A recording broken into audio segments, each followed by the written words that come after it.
Oh, you can't shit on a movie like this. It shits on itself, and it does a good job. Yeah, yeah. I mean, did you have a favorite part? Was there a favorite part I for mean, you? favorite part. I mean, I like when he does the Halloween like safety thing in front of the school with like the pissed bed sheets. Like Mm, yeah. that was cool. I'm trying to think other. I just him like getting scared of things all the time. It just makes me laugh. Like Adam Sandler freaking out when like anything scares him. I like the scene too where he's in the school or whatever, and the principal's just like, "Hey, hey, hey!" Like he's like the principal like doesn't care. He's on his phone or whatever. Like that Yeah. was kind of Oh, funny. did you notice this? A little fun fact: the mayor, the guy who was like, "We can't cancel the festivity." He's wearing pretty much the same jacket as the mayor in Jaws. I did Yeah, I notice read that. that. I didn't pick that up myself. I read that online, but I thought that was kind of cool.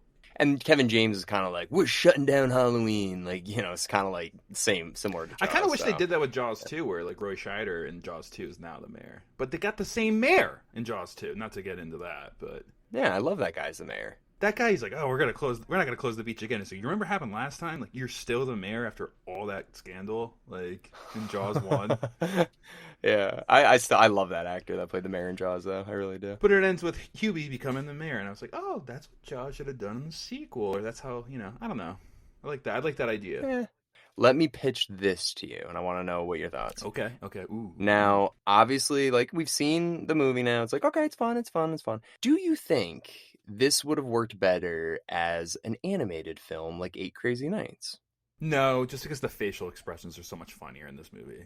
It's so Hmm. hard to capture that in animation, and I like Eight Crazy Nights, but this is clearly like you have to have the facial expressions of the grandma with the boner donor shirt and stuff. Which I gotta find that shirt. That's pretty hilarious.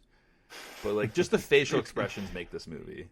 Yeah, and I just thought of it because I was just kind of like, this one's so all over the place. There's werewolves. There's so much going on that maybe they could animate Oh it. wait. One more favorite part. I forgot about this. When Steve Buscemi and Roy Schneider are on the bench in the police station or whatever, and he's like, "So what have you been up Hmm. to since you got out?" I was like, "Yeah, just pissing on things." And I thought that was really funny. Like, I mean, say what you say about Rob Schneider, but that was pretty good.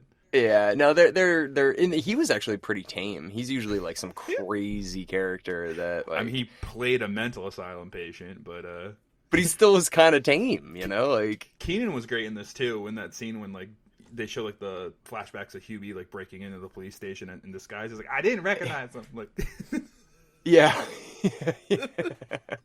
Yeah. So that's the thing. Like they had a really good cast. So like a couple of the lines like it was really do good. land. It was good. That was good. And then all another flashback scene when they're all in the stakes and he's like flashing back to all the times they bullied him throughout the movie and he's just like on a toilet and the kid like scares him and he spills coffee. It's like, come on, this movie's so stupid. Yeah. I'll watch it again. I'm gonna watch it tonight. Why not? Oh my God. No, I mean, well, I like the costumes. I like obviously all the decorations. Like, because I guess like Salem really is like the Halloween capital of like the world. Yeah, Really. yeah, and I recommend now that the pandemic's over, if you're going to Salem, it's a little late in the season right now because man, you can barely walk around that place. You have to go Yeah. early October, late September, because man, does it get so packed. We made the mistake of going like around this time of year, and just the streets. It's cool still, but like you're bumper to bumper walking into people. Yeah. I mean, there's a reason though. I mean, Halloween.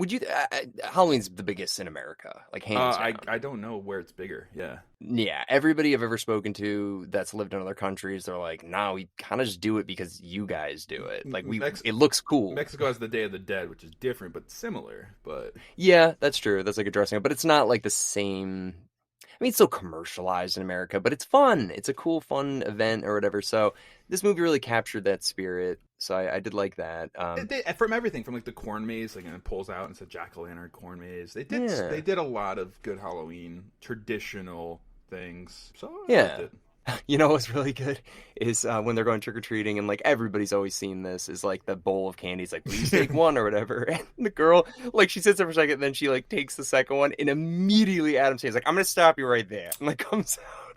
And I was like, all right, Yeah, Adam like he's a Sandler, hall I like monitor, pretty much. They never really say that too much, but yeah. He wears the little monitor satchel or whatever the hell that thing is around his chest. Captain Halloween safety for sure. Yeah. Oh, and then they also had the lady from Billy Madison, where she's like, "If peeing your pants is cool, I'm Miles Davis." Like it was kind of like a nod to that. Was it? No way. She. I know she would live to like. I know she's old or was old. I think she lives past. Yeah, No, I don't think it's her. if it is, God. No, that was like. Oh my God! All right, No. Google, pull it up. Let's see. All right. Let's I'll see. tell you who did it. It Oh. was that damn Sasquatch. Oh my God, Billy Madison's playing in a theater right now near me. Are there any horse socks? Is anybody listening to me? Here we go, IMDb. All right. I'm gonna say this. I think she was over 100 when she passed away. Well, it's the exact same writers as Hubie Halloween that did Billy Madison, so it's Adam Sandler and Tim Hurley. Felt like it. Gladys O'Connor was her name, and she was 108 Is she still alive? when she passed away. No, she passed away in 2012. She was born in 1903. I remember looking this up and being like, I know for a fact this lady's over 100. 108. God bless her.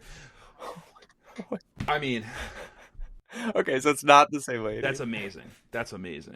If they got her in this movie, she'd be like 125. Well, I'm sure like they went to a casting office. So like, do you have any over 100-year-old actors? And like, we do actually. We have like 2. So I bet they got her. But for this one, I just thought it was a similar character. You know, the lady that's like, I'm asexual, and even I want to jump on that, or like whatever. And even in the Wedding Singer with the guy who was like, sorry, I used to be much stronger. Remember that guy? Yeah, like he loves getting old people to say these crazy lines and stuff, which is so funny. Yeah, it is fun. And, if you want to say God bless her, the mom, dude, she was born in 1929. Yeah. She's 97. I'm sorry, 93. So cool. Well, you gonna say it? What? Pride of Connecticut? No, God bless her. I mean, God bless her too, but she's God bless her. Of course. God bless her. God bless Jesus, her. Eric, she's 93. I don't know what you're going at. I thought you were like saying, like, is she from Connecticut? I don't know what you're going for. God. No, if somebody we cover in a movie is over 90, you got to say God bless her. That's the rule. Yeah, God bless her. God bless her. But two actors. Well, I'll say this: Ray Liotta passed away, so rest in peace, Ray Liotta. Very young, but also Cameron. I believe it's Boyce. Yeah, he was in the Grown Ups. Grown Ups 2. He was in The Descendants.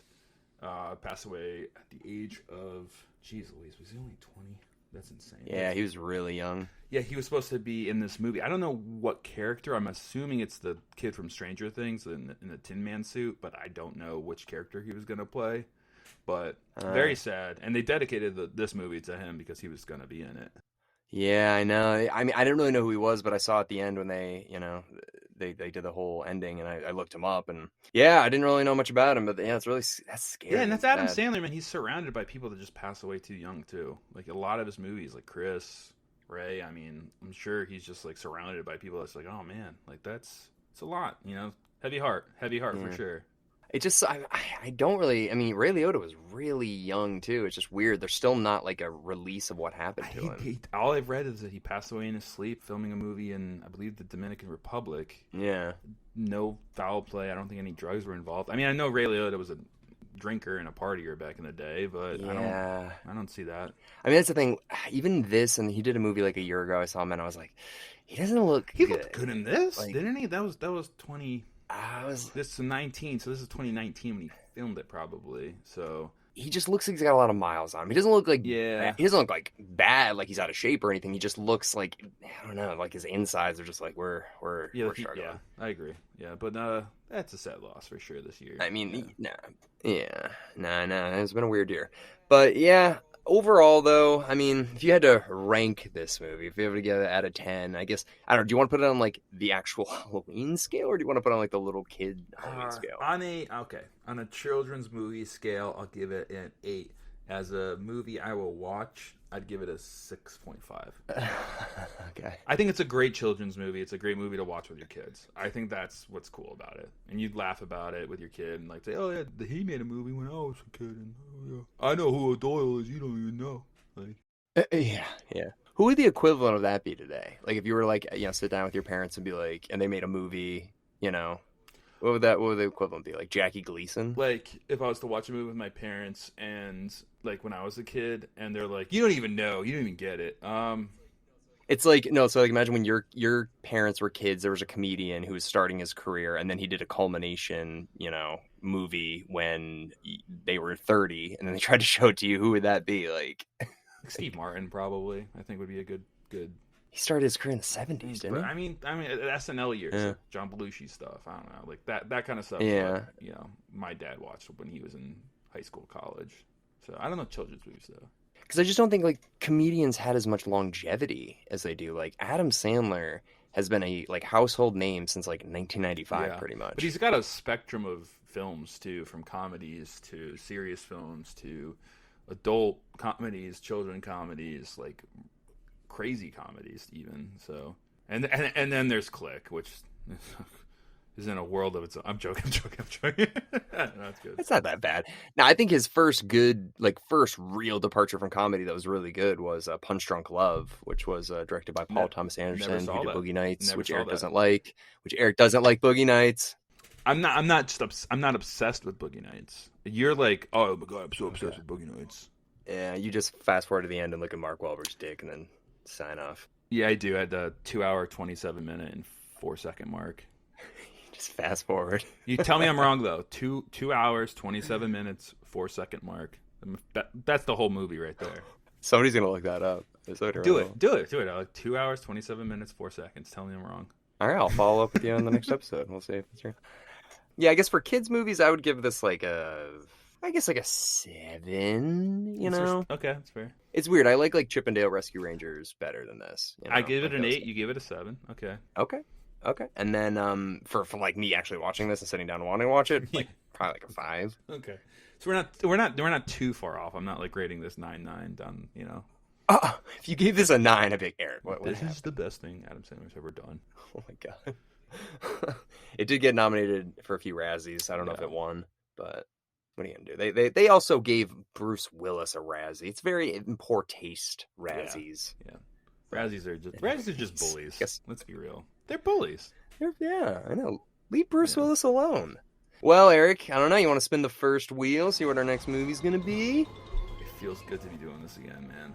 It feels good. Ready?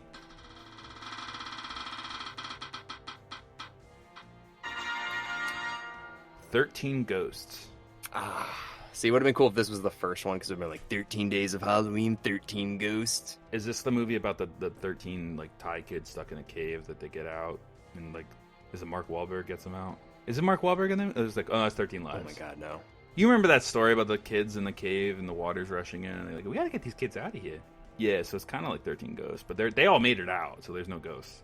Yeah, no, this movie's, I don't really remember it, but, you know, the reviews aren't great, but we'll see. I feel like Justin's going to love it, because you're not going to be here tomorrow. Justin's going to fill Love in for the next 2 days, and then you'll be back with whatever we decide on that third day. Awesome. So, Awesome. all right. Well, everybody, thank you very much for listening into our episode today. We will see everybody tomorrow with 13 Ghosts. Get your pumpkin spice. Woo!